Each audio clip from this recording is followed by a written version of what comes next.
बिस्मिल्लाहिर्रहमानिर्रहीम। जावेद गफ़ारी आपकी खिदमत में हाजिर। और आज जैसा कि आपको मालूम है कि कुछ दिन पहले इस्लामाबाद में एक बहुत बड़ी सानिया कहें, वारदात कहें, या जो भी वर्ड इस्तेमाल कर लें, सिक्योरिटी लैब्स कह लें, वो हुआ। लेकिन उसके ऊपर कोई ज़बरदस्त सा अभी तक मौक़िफ़ सरकार का सामने नहीं आया। और वो दो हमले हुए एक शाम को। उस शाम जब लाहौर और इस्लामाबाद में और बाकी जगह पर धरने हो रहे थे, उस वक्त ये जो एक सानिया हुआ, उस सानिया में दो मामलात हुए। एक तो मौलाना समीउल हक जो कि एक स्कॉलर कह लें, हमारे दिफाई मामलात जो देख रहे थे, एक तरह से उनके एक बीच वाले कह लें कि जो बहुत ज़बरदस्त और अहम किरदार अदा कर रहे थे। और एक तंजीम जो कि बनाई उन्होंने, और एक हमारे शहीद साबिक जनरल ISI के सरबराह रहे जनाब गुल साहब, उन्होंने ये तंजीम बनाई। और उसके बाद अब उनके फर्जंद जो है वो देख रहे हैं, और यही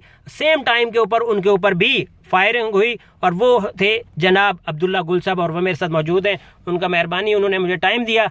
तो गुल साहब, हम पहले तो आपकी खैरियत पर आपको अल्लाह ताला का शुक्रिया अदा करते हैं। उसके बाद इस दोनों वाक़यात पर आप क्या रोशनी डालेंगे? जी, बिस्मिल्लाहिर्रहमानिर्रहीम। आपका शुक्रिया जावेद गफ़ारी साहब। देखिए, असली बात यह है कि ये हमला जो है ये असल में पाकिस्तान की सालमियत के ऊपर है। मौलाना साहब को शहादत करने के बाद जिस अंदाज में उनको डिफेम किया जा रहा है, मैं समझता हूँ ये गलत है। क्योंकि मैंने जाके मौलाना के वहाँ मैं पहले लोगों में था जो पहुंचा। बिल्कुल, इसके ऊपर गुल साहब मैं नेक्स्ट क्वेश्चन करता हूँ। आप जरा इस वारदात जो दोनों हुई हैं इस पर थोड़ी सी रोशनी डालें कि ये दरअसल क्या करना चाह रहे हैं, हमारे सिक्योरिटी इदारों ने ये क्या किया है, और उनको सिक्योरिटी कितनी मिली हुई है, और आपको सिक्योरिटी कितनी मिली हुई है। आज तीसरा दिन है या चौथा दिन है आप पे हमला हुआ, और इस वक्त जब हम इस्लामाबाद में मिल रहे हैं तो आपकी क्या सिक्योरिटी है? जी, मैं आपके सामने वो अपनी गाड़ी खुद चला रहा हूँ, और क्या, मेरे पास तो ड्राइवर भी नहीं है। और सिक्योरिटी के लिए हमने पिछले साल भी, क्योंकि मुझे थ्रेट्स आई थी, बाकायदा मुझे 10 कोर की तरफ से बताया गया था। एक ब्रिगेडियर साहब आए, उन्होंने कहा कि रॉ और NDS की थ्रेट लिस्ट पे आप नंबर 1 है। तो उसके बाद हमने ख़त लिख दिया सेक्रेटरी दाखिला को, और इसी तरह से पुलिस, जो हमारी पंजाब पुलिस है और रावलपिंडी है, लेकिन उनका अल्लाह का शुक्र है कोई अभी तक जवाब नहीं आया। जहां तक मौलाना की सिक्योरिटी है मौलाना की सिक्योरिटी, तो आप देखें कि मौलाना तो चले गए, उनको कोई सिक्योरिटी गार्ड नहीं प्रोवाइड किया गया था, उनके साथ कोई स्क्वाड नहीं था। आज पता नहीं कैसे कैसे लोगों के साथ सिक्योरिटी गार्ड फिर रहे हैं, लेकिन मौलाना साहब जो कि इतने इंपॉर्टेंट थे। और ये क्यों किया गया? देखिए, ये क्यों इसलिए किया गया क्योंकि कोई आदमी जो पाकिस्तान के अंदर हम आहंगी पैदा करने की कोशिश करेगा एक एक्सट्रीमिस्ट एलिमेंट्स के दरमियान, उसको वो नहीं छोड़ेंगे। और कोई भी आदमी जो पाकिस्तान की बात करेगा, इस्लाम की बात करेगा, और ख़ास तौर पे अमरीकी, भारतीय और इसराइली डिज़ाइंस को बेनकाब करेगा और पब्लिक को मोबिलाइज करने की सलाहियत रखेगा, ऐसे आदमी जो हैं उनके लिए ज़हर कातिल हैं। और ऐसे लोगों को हटाना उनका अवलीन फ़र्ज़ है।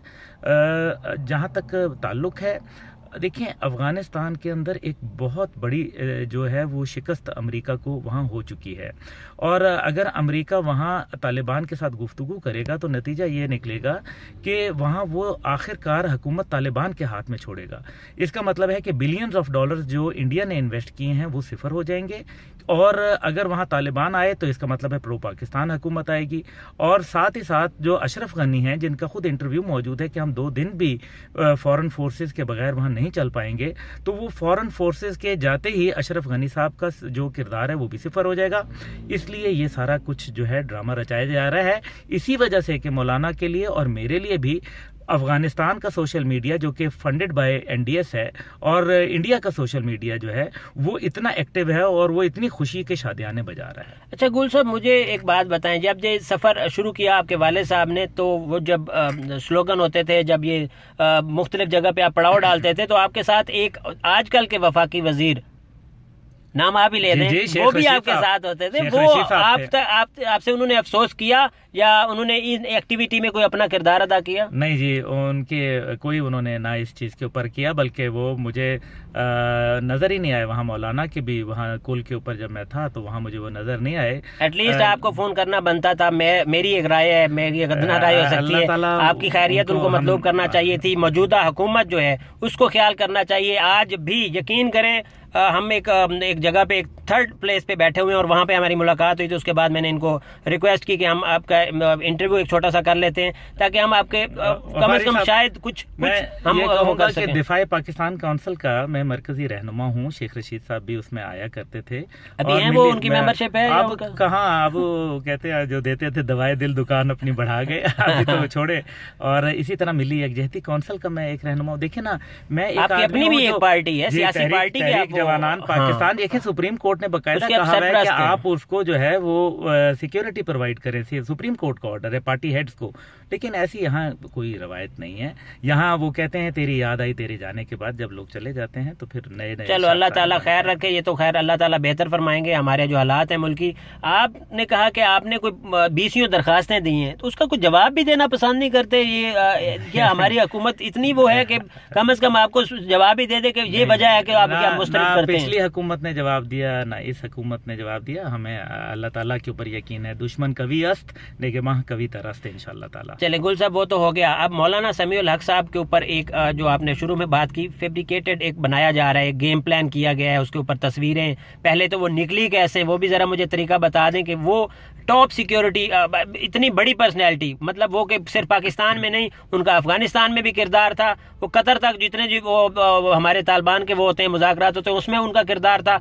इंटरनेशनली एक बहुत बड़ी पर्सनैलिटी मौलाना समीउल हक, उनका कत्ल होता है और उनके घर से वो तस्वीर निकलती हैं और उसके बाद चाहे एडिट होती हैं या नहीं होती, वो एक नेक्स्ट मरहला है। ये कैसे हो गया? देखिए फोरेंसिक जो है, कल मैंने क्योंकि प्रेस कॉन्फ्रेंस जो जामिया दारुल उलूम हकानिया के अंदर हामिद हकानी साहब के साथ मिलके की, उसके अंदर यही मैंने सवाल उठाया कि वो तस्वीर जो थी फोरेंसिक पुलिस के पास थी, तो वहाँ से वो लीक हो के अफगान जो कि एक गुल बुखारी हैं उनके ट्विटर अकाउंट से कैसे शेयर हुई। हाँ जी। इसका मतलब यह है कि अगर अफगानिस्तान का एक्सेस जो है हमारे पुलिस फोरेंसिक के अंदर मौजूद है, तो फिर क्या वो तस्वीरों के अंदर वहाँ बोतलें और दीगर चीजें नहीं रखी जा सकती? जो ये कर सकते हैं वो भी कर सकते हैं। इसलिए आप एक 81 साल के बूढ़े के ऊपर, और वो उलमा एक आलिम मतलब एक दीन के बहुत बड़ा उनका आलिम थे, वो बड़ा मुकाम था दुनिया का, तो आप उनके ऊपर इस तरह से किरदार कुशी करना शुरू हो जाएंगे। और आज किसी की भी किरदार कुशी होगी, जिन लोगों ने यहाँ करप्शनें की, जिन लोगों ने यहाँ पाकिस्तान को लूटा, जिन्होंने पता नहीं हिंदुओं को यहाँ दावतें दी शादियों पे, आप उनको तो जो है वो यहाँ कोई पूछने वाला नहीं है। जिन लोगों ने हक का कलमा कहा, सच्चाई की बात कही, उनको जो है वो आज निशाना बना दो। तो मैं समझता हूँ कि ये बहुत अफसोसनाक है। और इसीलिए मैंने कल army chief general Qamar Javed Bajwa साहब से, मीडिया की वसातत से और आपकी वसातत से भी गफारी साहब, मैं दरख्वास्त करूँगा कि ISI को और इसी तरीके से दीगर इंटेलिजेंस एजेंसीज को मिल के ये मौलाना की सिक्योरिटी जो तहकीकात हैं वो करनी चाहिए। क्योंकि हकीकत यह है कि पुलिस वो अपना एतबार खो चुकी है, उसके ऊपर एक सवालिया निशान बन गया है जब ये तस्वीरें इतना बड़ा जो अल्लाह माफ करे एक अलमनाक एक वारदात, तो उसके ऊपर सिर्फ पुलिस जो है उसके ऊपर हम इक्तफा कर रहे हैं। कोई हमारे दीगर इदारे जो होते हैं, FIA कह लें, IB कह लें, दूसरे जो इदारे हैं, वो उसके अंदर नहीं जा सकते या जा रहे हैं, वो इन्वॉल्व नहीं हो रहे? जी, उनको होना चाहिए ना, अगर वो कोई, लेकिन अगर कोई चाहे तो बात है ना, where there is a will there is a way. लेकिन अब मसला यह है कि जो उन्होंने ये भी कहा है कि मौलाना को देखें, जिसने छुरी मारनी होती है ना, वो अंदर घुसेड़ देता है। ये चरके लगा के, मुझे डॉक्टर ने बताया कि ये उन नसों को काटा गया जो खून देती हैं, और ये एक बड़े खास तरीके से, ये कोई आम कह रहे हैं, ये प्रोफेशनल, पूरा कोई शक कुछ शुबा ही नहीं इसके अंदर कि ये प्रोफेशनल वे है। और जिस अजियत के साथ उनको किया गया, ये एक आम आदमी का गुस्सा या गम नहीं हो सकता।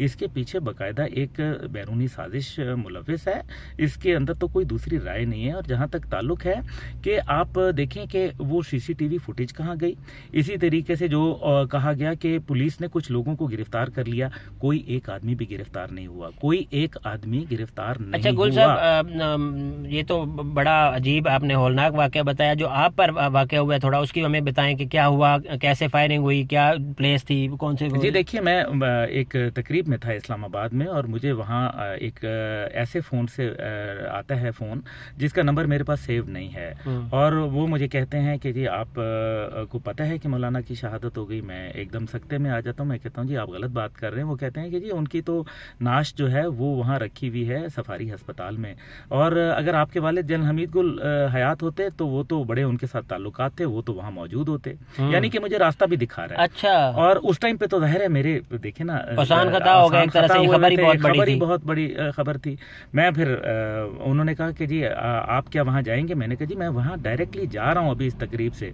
तो उन्होंने कहा अच्छा जी सफारी अस्पताल में आप भी पहुंचे, हम भी पहुंचते हैं। अच्छा। तो बकायदा ये ऐसा हुआ, और मुझे उस टाइम पे ख्याल नहीं आया, लेकिन 2 दिन के बाद मुझे जब किसी एक बहुत सीनियर ऑफिशियल ने मुझसे एक बात की तो उन्होंने कहा आपको पहला फोन किसका आया? हाँ। तो लेकिन बस जो मैंने बताना था बता दिया। उसके बाद अल्लाह का शुक्र है अभी FIR दर्ज हुई है आपके वाकई? नहीं जी, मुझे SP सिक्योरिटी साहब का जो है वो फोन आ गया था, दीगर लोगों का, पुलिस का, और फिर साथ सबसे बड़ी बात है CPO जो थे वो मैं और वो, क्योंकि हम वहाँ बैठे हुए थे मौलाना साहब की जाए शहादत के ऊपर, तो 3 घंटे हम इकट्ठे थे, पूरी पुलिस पिंडी की वहाँ मौजूद थी।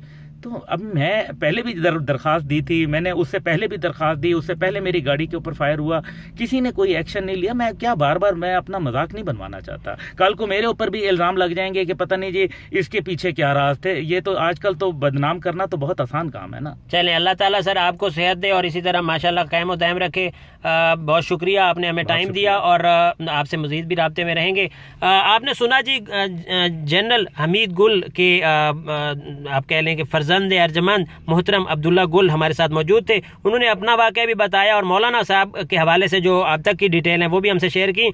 अभी हमें क्या करना है या हमारे सिक्योरिटी इदारों को क्या करना है, ये प्लीज़ इसके ऊपर वो थोड़ा सा वो मेक श्योर कर लें कि हमें सिक्योरिटी चाहिए किसी भी कीमत पर। और ये जो मामला है इसकी कम अज़ कम कोई इतनी बड़ी इन्वेस्टिगेशन करें कि ये जो अभी मैनिपुलेट करने की कोशिश की गई है उस एक बड़े साने को, तो जो भी हुआ, कत्ल कैसे हुआ, वो अवाम के सामने भी लाना चाहिए। और ये जो सिक्योरिटी इस तरह के रिस्क हैं वो ना कम करने चाहिए। हुकूमत को इसके ऊपर फ़ाल किरदार अदा करना चाहिए। बहुत शुक्रिया। जावेद गफारी को इजाज़त दीजिए।